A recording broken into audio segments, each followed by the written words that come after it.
Iniikot ngayon sa iba't ibang bahagi ng bansa ang ilang mahalagang relic ng simbahang Katolika. Kabilang dito ang replica ng Shroud of Turin, ang telang pinaniniwalaang ibinalot sa labi ni Jesucristo nang siya'y mamatay sa krus. Saksi si Sherian Torres. Bata o matanda man, kita ang taimtim na pananalangin sa replika ng Shroud of Turin. Ang Shroud of Turin ang telang pinaniniwalaang pinambalot sa labi ni Jesucristo matapos siyang ipako sa krus. At hanggang ngayon ay pinagdedebatihan pa rin kung tunay o hindi. Pero para sa mga deboto, hindi kailangan ng paliwanag. Ano yung nararamdaman mo kanina habang hinahawakan?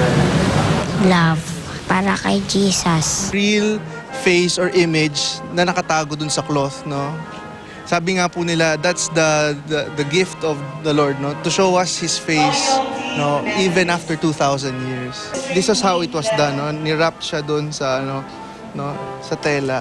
Ang Shroud of Turin ay bahagi ng grupo ng religious replica at mga relic na iniiikot sa iba't ibang bahagi ng bansa. Kasama rito ang buto ng mga santo gaya ng kay Santa Filomena at ang Arma Christi na pinaglagyan ng mga pinaniniwalaang parte ng pako at kahoy ng krus ni Jesucristo. Pagpasok namin, sabi niya, nandyan mami, kilabutan na ako.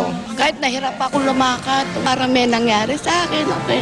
Ayun, nakita ko pa yung replica.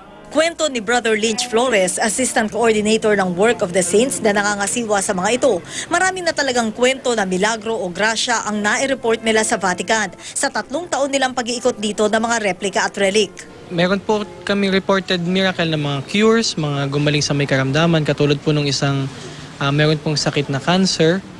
At yung pong isang taga Batangas naman, for the longest time hindi sila magkaroon ng baby. Si Flores nakatanggap din daw ng milagro matapos ang ilang buwang na-paralyze na leeg habang nag-aaral para maging pari. Kwento niya, 8 doktor at lahat ng klaseng therapy na ang pinagdaanan niya, pero nanatili siyang paralisado.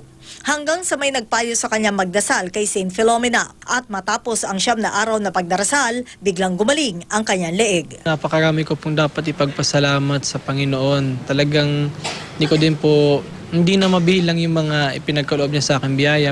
Sabi nga, walang pwedeng kumwestiyon sa pananampalataya ng isang tao dahil personal at sagrado ang kanyang relasyon sa kinikilala niya na Panginoon. Ang susunod na magiging destinasyon ng mga relic at replika na ito sa kamay ni Jesus sa Quezon. Ako si Sherian Torres, ang inyong saksi.